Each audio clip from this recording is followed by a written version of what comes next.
시편 119편 121절부터 오늘은 마지막 절 176절까지 보게 됩니다. 이 시편 119편은 하나님 말씀을 연구하는 사람들 또는 하나님의 종들 또 많은 사람들이 사랑하고 이것을 암송했다고 합니다. 176절까지 다 암송하려면 얼마나 힘들겠어요. 그러나 이 말씀이 정말 그렇게 귀중하고 한 절 한 절이 말씀의 의미가 깊어서 이 말씀을 깊이 묵상해야 할 것입니다. 말씀 예찬을 계속해서 하고 있습니다. 내가 정의와 공의를 행하여 싸우니 나를 박해하는 자들에게 나를 넘기지 마옵소서. 말씀으로 우리는 하나님의 법이기 때문에 하나님의 정의와 공의를 말씀으로 우리가 이루어가면서 박해하는 자들, 교만한 자들, 그런 모든 자들로부터 우리를 지켜야 할 것입니다. 이 말씀이 주의 종을 보증한다. 말씀이 보증한다. 그렇게 말했고, 내 눈이 주의 구원과 주의 의로운 말씀을 사모하기에 피곤하니이다. 이 말씀이 우리에게 구원을 주고 또 그 말씀이 우리의 삶을 깨닫게 하기 때문에 이 말씀 안에서 살아야 된다. 그렇게 기록하고 있습니다.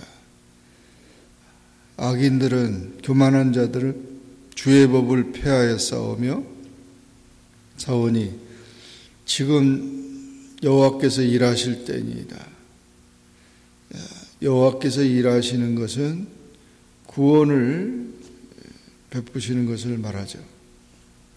하나님이 일하심으로 영원히 살고 깨어나는 진정한 부흥이 임하게 되는 것입니다. 이때 우리가 주의 계명을 곧 승군보다 더 사랑하나이다. 세상의 모든 사람들은 돈을 좋아하고 금을 좋아하지만 하나님의 백성들은 승군보다 세상의 돈보다 더 말씀을 사랑하는 것이다.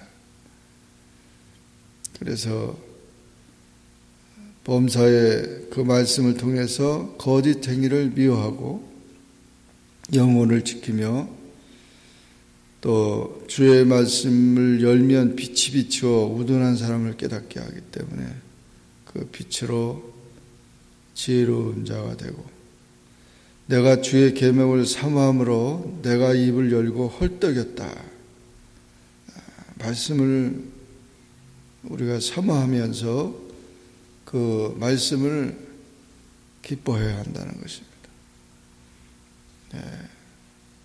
많은 맛있는 음식을 사모하는 사람들처럼 우리는 말씀을 사모하고 입을 크게 열고 말씀을 아멘으로 받아야 한다는 것이죠.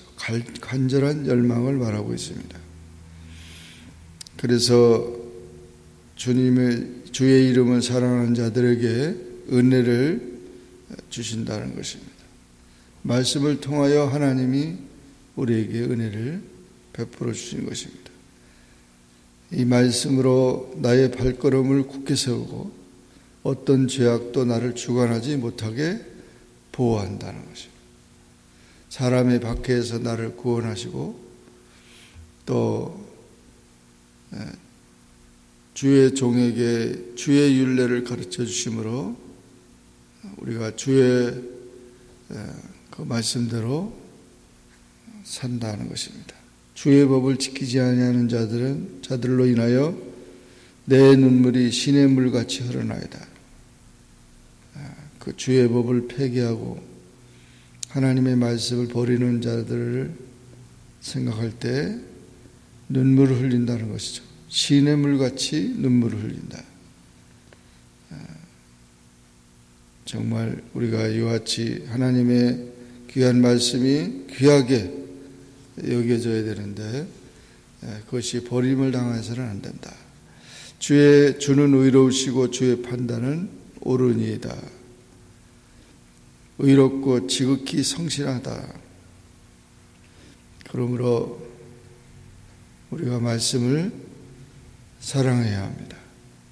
말씀이 심히 순수함으로 주의 종이 이를 사랑하나이다. 순수하다는 말은 재련된 금이나 은같이 금강석, 은강석이 재련소에 들어가서 불순물이 제거되어 순금과 순은이 나오듯이 정결하다는 것이죠. 이 말씀이 바로 우리 영혼을 그렇게 깨끗게 하게 하시고 순수하게 하기 때문에 주의 종이 이를 사랑하나이다. 말씀으로 인하여서 우리는 날마다 우리 영혼이 성숙되어야 됩니다.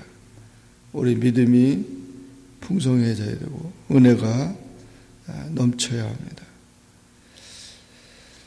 그래서 주의 법도를 잊지 아니하고 주의 의는 영원한 의요 주의 율법은 진리입니다. 환난과 우환이 미쳤으나 주의 계명은 나의 즐거움이 돼서 그 모든 것이 사라지게 한다는 것이죠. 그리고 145절 이하에서는 기도와 기도의 관계를 말하고 있습니다. 내가 전심으로 부르짖었사오니 내게 응답하소서. 내가 주의 교훈들을 지키리이다.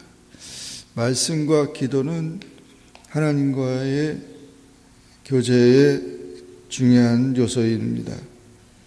말씀을 가까이 하고 날마다 기도할 때 하나님이 우리와 함께 하시는 것이죠. 내가 날이 밝기 전에 부르짖었사오며 주의 말씀을 바랐다. 기도하고 새벽녘에 기도하고 말씀을 받으면서 하루를 시작했다는 것입니다. 새벽 기도가 이렇게 중요하다는 것을 보여주고 있습니다. 주의 말씀을 조용히 읊조리려고 내가 새벽녘에 눈을 떴나이다. 새벽을 깨우고 새벽에 하나님 앞에 말씀 듣고 찬양하며 기도하는 일은 중요한 요소가 된다는 것입니다. 내게 응답하소서, 나를 구원하소서, 나를 살리소서. 이 경건의 시간을 우리는 귀중히 여겨야 한다는 것입니다. 그래서 이 말씀과 기도는 중요한 요소가 됩니다. 153절 이하에서 나의 고난을 보시고 나를 건지소서, 나를 구하사 주의 말씀대로 나를 살리소서. 구원이 악인들에게서 멀어짐은 그들이 주의 율례들을 구하지 아니합니다. 말씀을 가까이 함으로 구원이 임하고 말씀과 멀어짐으로 구원이 사라지게 됩니다. 나를 핍박하는 자들과 대적하는 자들이 많으나 주의 증거들을 떠나지 않겠다. 주의 말씀을 지키지 아니하는 거짓된 자를 내가 보고 슬퍼하였다. 정말 어리석은 자들이죠. 그러므로 주의 법도를 사랑함을 보옵소서. 주의 말씀은 진리입니다. 고관들이 거짓으로 나를 핍박하나 나는 나의 마음은 주의 말씀만 경외하나이다. 사람들이 많은 탈취물을 얻은 것처럼 많은 세상의 것 가지고 즐거워하지만 나는 주의 말씀을 즐거워하고 나는 주의 법을 사랑합니다. 그렇게 고백하고 있습니다. 나는 거짓을 미워하며 싫어하고 주의 율법을 사랑하나이다. 주의 의로운 규례들로 말미암아 내가 하루 7번씩 주를 찬양하나이다. 7번씩 주를 찬양한다는 말은 온전한 찬양을 말하죠. 이 찬양과 또 말씀과 찬양이 또 이런 관계가 있다는 것이죠. 165절에 주의 법을 사랑하는 자에게는 큰 평안이 있으니 그들에게는 장애물이 없으리로다. 하나님의 말씀을 사랑하는 자에게 큰 평안이 있다고 그랬습니다. 이 큰 평안은 세상이 주는 평안이 아니고 하늘로부터 오는 평안이고 그들에게 장애물이 없으리로다. 마음의 근심이나 불안이 사라지게 된다.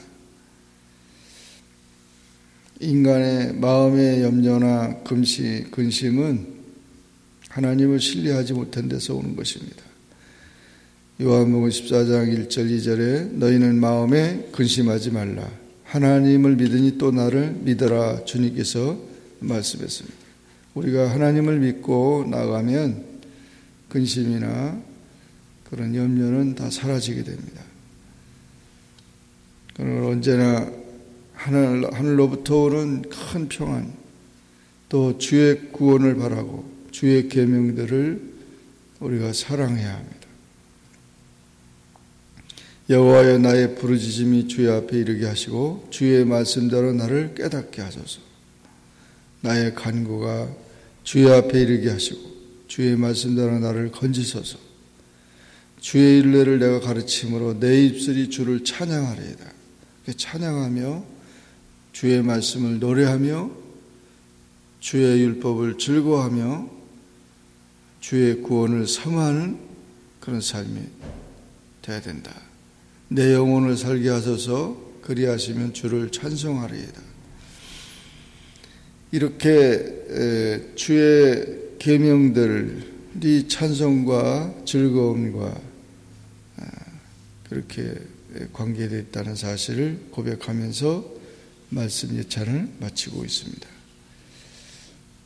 정말 말씀을 사랑하는 자가 되어서 이 말씀 안에서 우리가 큰 평안을 얻고 또 말씀 안에서 주시는 구원을 얻으면서 이 말씀 안에서 항상 하나님을 만나고 찬양하며 하나님을 영화롭게 하는 우리 모두가 되기를 주의 이름으로 축원합니다. 기도하겠습니다. 사랑의 하나님 아버지 감사합니다. 오늘도 주님 앞에 나와 기도하게 하시고 주의 말씀을 상고하게 하시니 감사합니다. 시편 119편 121절부터 176절까지에서 다시 말씀을 사모하고 말씀을 사랑하고 말씀을 즐거워하고 이 말씀으로 순수하게 자신을 지키고 영원히 구원받으며 말씀으로 기도하며 말씀으로 찬양하며 또 말씀으로 온전히 큰 평안을 얻으면서 말씀으로 즐거워하는 그런 영혼에 대한 삶을 말씀해 주셔서 감사합니다. 더욱 주의 말씀 안에서 우리가 이런 하나님의 주시는 은혜와 사랑을 더욱 체험하는 그런 삶이 될 수 있게 도와주시옵소서. 예수님의 이름으로 기도하옵나이다. 아멘. 하늘에 계신 우리 아버지여, 이름이 거룩히 여김을 받으시오며 나라에 임하옵으며 뜻이 하늘에서 이룬 것 같이 땅에서도 이루어지이다. 오늘날 우리에게 일용할 양식을 주옵시고 우리가 우리에게 죄진 자를 사하여 준 것 같이 우리 죄를 사하여 주옵시고 우리를 시험에 들게 하지 마옵시고 다만 악에서 구하옵소서. 대개 나라와 권세와 영광이 아버지께 영원히 있사옵나이다. 아멘.